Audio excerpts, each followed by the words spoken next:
So let's jump back to our retro review. So we're going to do October 14th, 1996 WWF Raw. But before we get there, the weekend before that, I thought there was a couple of interesting things that I can show you guys. Well, the Livewire clip, they replayed on Raw, right? So you guys saw the episode of Raw. But I guess I could play I did want to play the Ahmed Johnson Farouk thing as a little watch along because it's only a minute long. So hold on one second. Let me pull this up for you guys. I did a little Livewire page, by the way. Vlad's review is on here for this. Half a thumbs up for Vlad on this review. This what is going on with Ahmed Johnson and Farouk? So Ahmed Johnson is away on what is he? He's had kidney problems, but they made it a storyline on the show that Correct. That he got his ass kicked by Ahmed Johnson. So they're waiting for him to come back, and they're just doing a little promo here, a little promo battle. So I'm going to press play on this as a little watch along.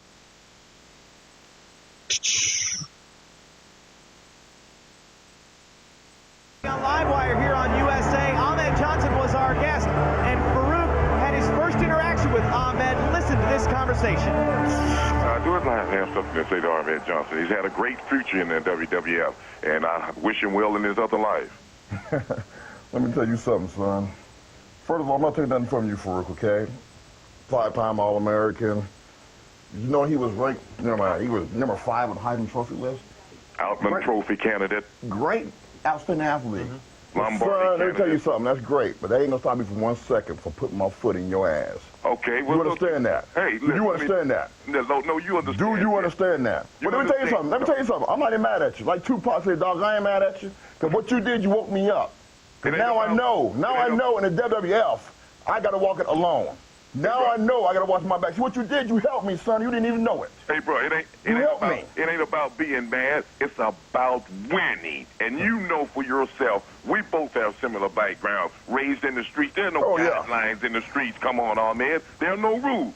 Hey, and like you said, man, when the racism, when it gets into the ring, everybody runs up to me. How can you do that to another brother? If a brother is in that ring trying to defeat me and to get what I'm trying to obtain, I don't care what color he is. He can be clear for all I care. And he was just another man. And that's what I'm saying. That's why I said I ain't mad at you, dog. But once again, we must settle this. Whether it be in the ring or out the ring, it got to be settled. Because you know you're from the streets. I can't let you walk around, man, doing something like that to me. My reputation's on the line. You cannot embarrass me or the Purple Pack. You got to pay. Let have them sit when the match is set and the stage is set. All of that. Where you at? I come now. Where you at now? You at I come to your house. You know, I'll come to your house. I'm at your house tonight. You know what? You should have Lawrence Welk on that show this morning and playing violins, all those sob stories I hear. What would a woman want with a half a man? Hey, I hope your other kidney's in good shape. Okay. We're going to find out. Hey, it's all you know. It's all good. Just bring it on, man. You know. I hope your other kidney's in good shape. Damn. Hey, so these guys, Vlad, do you guys remember are they Nation of Domination, both of them? Somehow they become allies? Was Farouk in the Nation of Domination or no? He was the leader for sure. Ahmed, yes, he does eventually. I think he turns heel at some point, but I don't think it's like at this any. Well, actually, I don't know when that happens, but it does happen. You're right. Interesting. So somehow after all this hatred, they're gonna like become aligned together still. I was thinking that earlier today while I was driving home from work. Because I was thinking that I thought I was gonna start the show with this segment, but I was like, nah, let's start with Cena. Cena's promo. You were gonna start with it. Wow. No, wow. I was gonna start the show with this. This was bomb. He's like, where you at? I'll come to your house right now. Like, this is good stuff. I really like this. And Vlad gave it a half thumbs up actually. So Vlad's rating on this, I gave it a thumbs up. Okay, so this is an ongoing storyline that I don't know if it's going to come to a head. I don't really know what's coming up in terms of a lot of things. So I'm just following it like as if I was following it back then. So that's why I'm covering it here. We've covered it on our WWF reviews. If anyone has missed any of our coverage of post SummerSlam 1996, there is a playlist in the description below with it from the very beginning. And yes, from the very first episode that we've done this, Farouk is waiting for Ahmed Johnson to come back to supposedly get revenge for attacking his kidney and putting him out. But that was a real life illness. But okay. So Livewire, all right, clip from Livewire, interesting. Superstars, this was from Sunday, so this is the day before the episode we're going to review right now, and I wanted to play some of Stone Cold's clip, because he has a thing with Mr. Perfect. So, I don't know if you guys saw this, I did send you a link, but here's my review. Here's my review of Superstars, which was like their secondary show. It's like their WCW Saturday Night, but much like WCW Saturday Night, it was like their main show for a long while, right? Before they got Raw. Before Raw, that's correct. So, okay, let me see what I could do. So I got Stone Cold, and for some reason, Stone Cold and Mr. Perfect in the commentators table. So let's listen to some of that as the show opens up. And welcome to WWF Superstars right here on the USA Network. I'm Jim Ross alongside Mr. Perfect, and we've got Stone Cold Steve Austin here with us. And I'm assuming, but it's only 7 days, 1 week, by the time you're going to be Savio Vega in Indianapolis at Buried Alive, you're here for those shoutings. Well, if I look a little ticked off, I think everybody knows that I've been running Bret Hart down on worldwide television for quite some time, and being the coward that he is, he hasn't said one damn thing back to me. Savio Vega's like a cockroach. You can send the exterminator to the house, but he keeps coming back. All right, so I gotta fill the people in on some stuff. So he's in the midst of running down Bret Hart every chance he gets, so he threw that in there. So Bret's not gonna show up here, but if you want to make a compilation DVD of him, his feud with Bret Hart, I guess you can include this segment. Also, Savio Vega, I don't know why they've been fighting in the past, but I think they don't have anything for him to do at this Sunday's pay-per-view, Buried Alive. So they booked him against Savio Vega again. So okay, just so you know who he's facing on Sunday. This because we're gonna do Raw today, and then the next one we got after that is Buried Alive, and Stone Cold is facing Savio Vega. All right, so Mr. Perfect is also on commentary. I don't know why they got both of them here, but they're gonna butt heads real bad.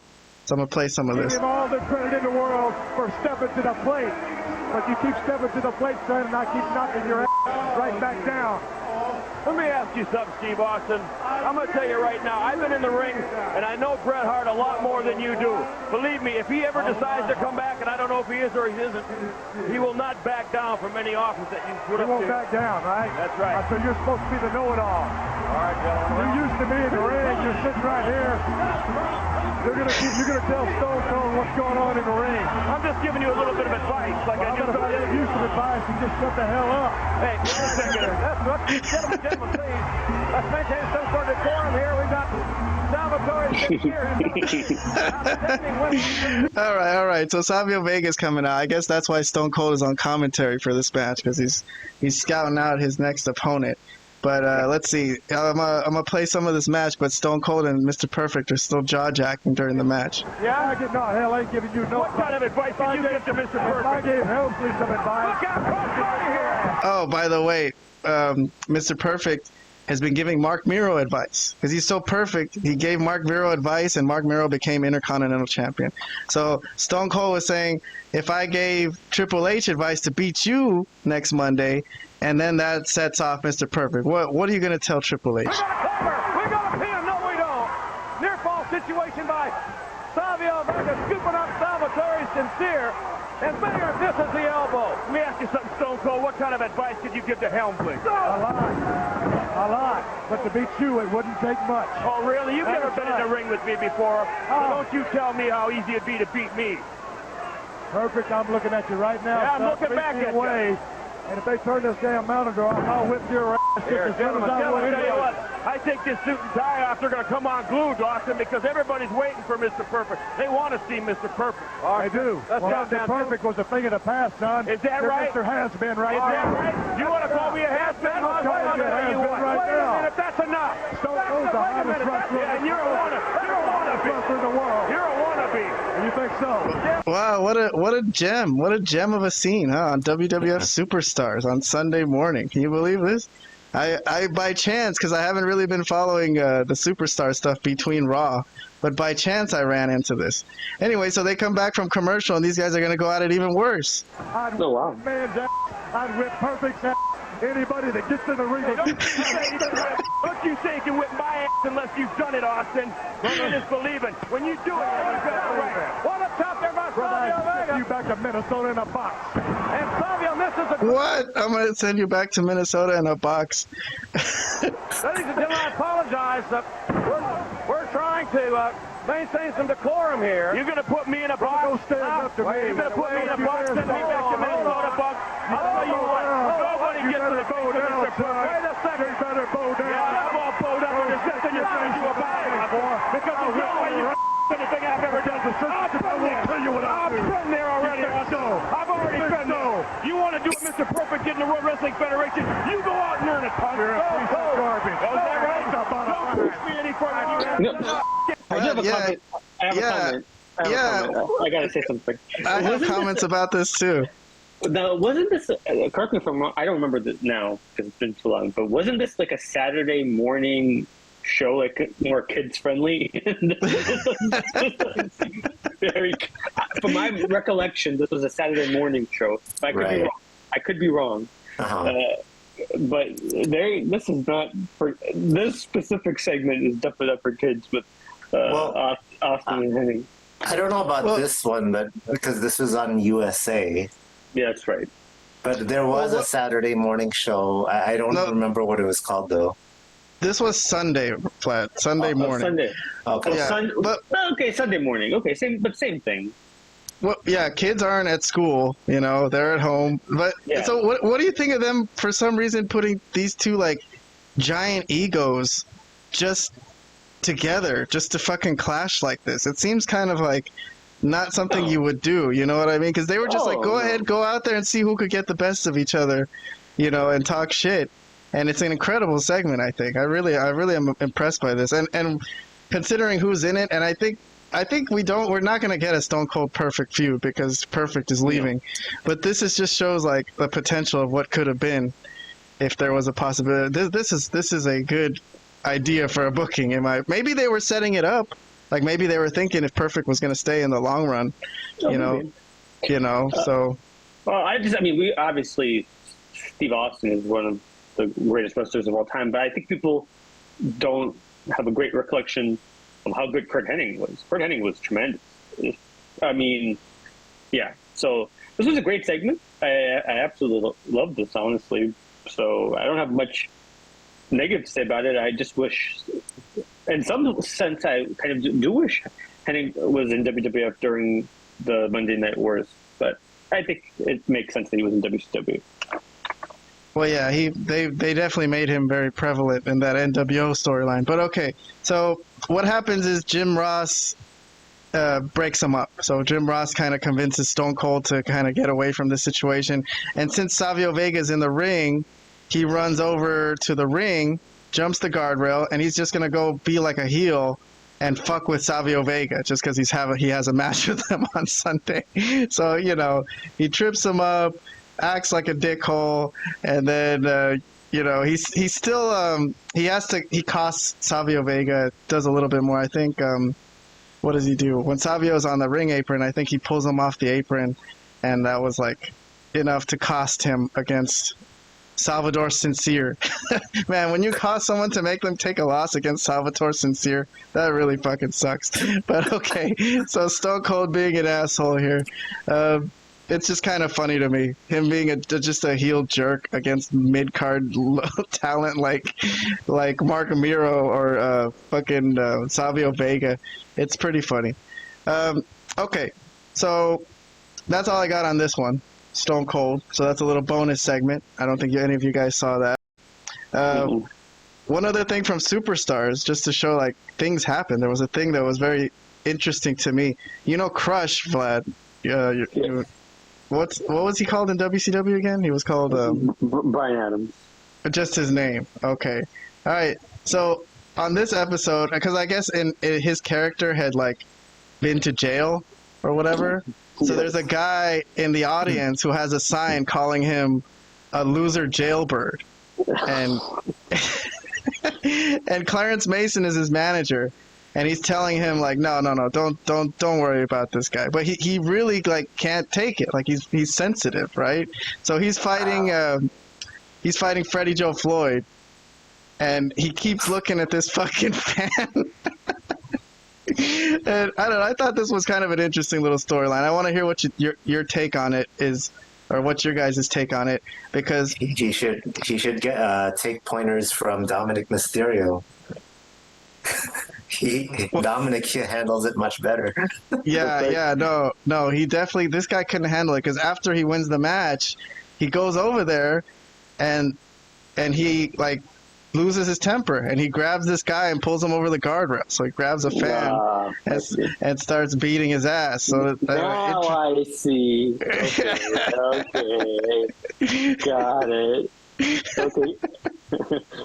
And then security, like, look, these guys look like actual, like, police security kind of. They come and break it up, so they try to make it look realistic a little bit.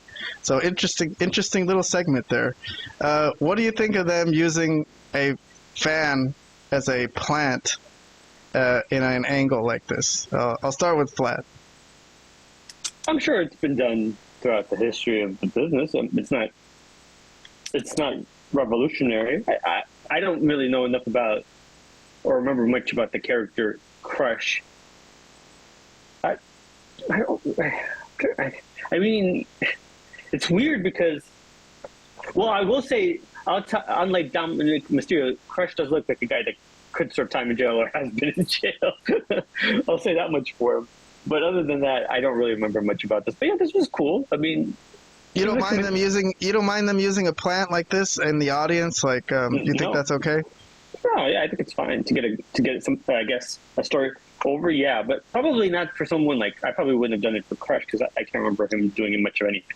I think the thought came across to my mind, you could tell me if you disagree or agree with me, Robert, is when you do this, you kind of make fans think, like, if someone doesn't know this is a work, they kind of think that maybe they can get involved with wrestlers on the outside and jaw jack with them or touch them or get involved in the storyline. So that's why I think it's kind of dangerous to do things like this. No, I disagree. As long as it's really a plant, then, people should know it's a work. And as long as it's not an actual just, fan, then it's fine. It's fair game. Yeah. So, yeah, I don't have any problems with it at all. All right, interesting that I was the only one who thought that out of the three of us. Okay, cool. That was a little bonus WWF Superstars from October